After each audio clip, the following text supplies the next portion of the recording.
Hey, what's up? Zach from Ghost Constrictors. I'm here today with Marina and Enzo. So who is Enzo?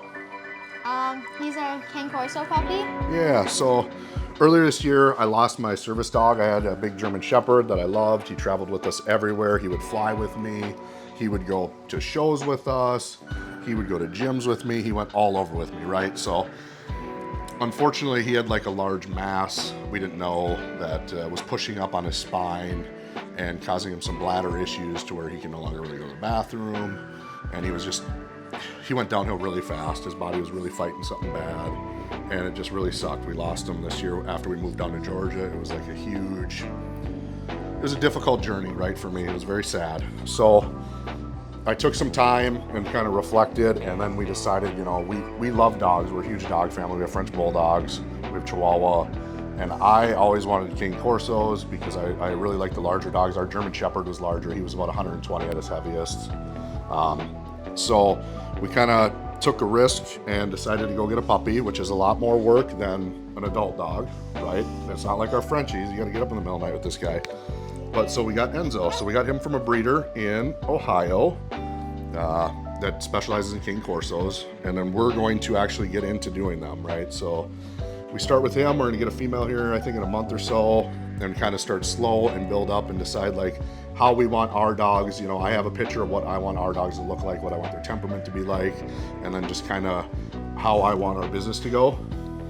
So Cane Corsos are like the perfect breed for us. They're big, they're powerful, they're friendly, they're good guardians, but they're very stable, right? They're very confident dogs. You can take them anywhere. You don't have to worry about it. They're not going to just attack random people, like some other like Dutch Shepherds. We looked into those, and those are a little bit trickier, the Dutchies. And then the Malinois I like. I'm a big fan of those, but again, they're super stable. They're great dogs. I love them. I love all of them. But like German Shepherd I couldn't have again because honestly my heart was too broken from losing Lonzo. So we wanted to go with a powerful breed, so Cane Corsos it is. So yeah, this is kind of our next journey, aside from snakes, is we're gonna do dogs. Cane Corso specifically is what I've really had a big interest in. And then like also, I don't know, it'll be a fun journey, I think. But he was recently in the hospital. That's why he has a shaved part on his leg. So we got him. I've been like doing a YouTube series like every day, kind of following along as we go. But day 2, we drove down from Ohio with him on day 1. Day 2 was fine in the morning, and by the end of the day, he crashed out. He was sick, he was lethargic, he wasn't moving, he was just laying on the floor, and that's not normal for a puppy. They should be like super busy, crazy. Like I remember when the Frenchies first came, they were puppies, they ripped Marina's pants right off her. Boom, got him. And it was hilarious. Like she was playing, she was so little, and they just ripped her pants off. So he crashed out, was like just tired, sleeping, not doing anything, laying on the floor, and something was wrong. So we called our vet. We're like, hey, what can we do here? Can we rush him in? And the vet was like, yeah, bring him in. So we brought him into the vet right away. And our vet luckily was like, hey, I think this is parvo. And we were like, oh, I didn't think he could get it because he had been vaccinated, got his first booster shot for it.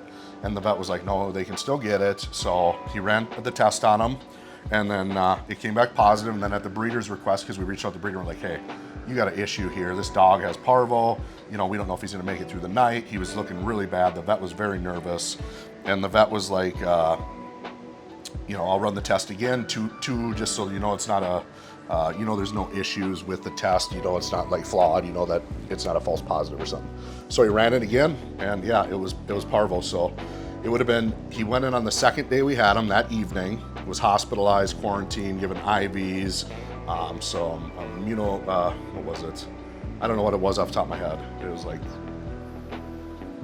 immunotherapy of some sort. That was day 2, the evening of day 2. Day 3, he was in the hospital, still touch and go. The vet didn't know if he would make it. Day 4, he was in the hospital, but then day 4, the end of day 4, he started eating, which was great. And then day 5, he was still in the hospital, and the vet was like, hey, is his appetite back? He's back to being a puppy, ripped out his IV, kind of all this stuff. And he was like, he can come home. So then we asked, hey, what specifically should we be doing since he just got over this? He said, just treat him like a puppy now. He's doing good, he's healthy, he's eating. So we're very grateful for that. And then the breeder did pick up the bill. But again, like the breeder didn't obviously quarantine her other pets very well if they brought it in, right? Because they brought in parvo. So she had a bunch of other puppies. So would be nervous about them and concerned if they got it. But he's a little fighter. We're glad he made it. We're excited for this next chapter of our lives, I guess, in this journey. It's a lot of work, but it's going to be very rewarding. And I think I'm super excited for it because snakes are cool, but dogs are a lot more cuddly. Snakes are awesome, but yeah, it's a different thing. So stay tuned, follow along. You'll see Marina walking, I don't know, 150-pound dogs eventually. Yeah. Like she used to walk our German Shepherd and she was a lot smaller and he was 120. So that was pretty comical when he was like way bigger than her. But yeah, he's ready to be done with this video. So am I. It's warm in here. He's warm. We're gonna go do some training. See ya.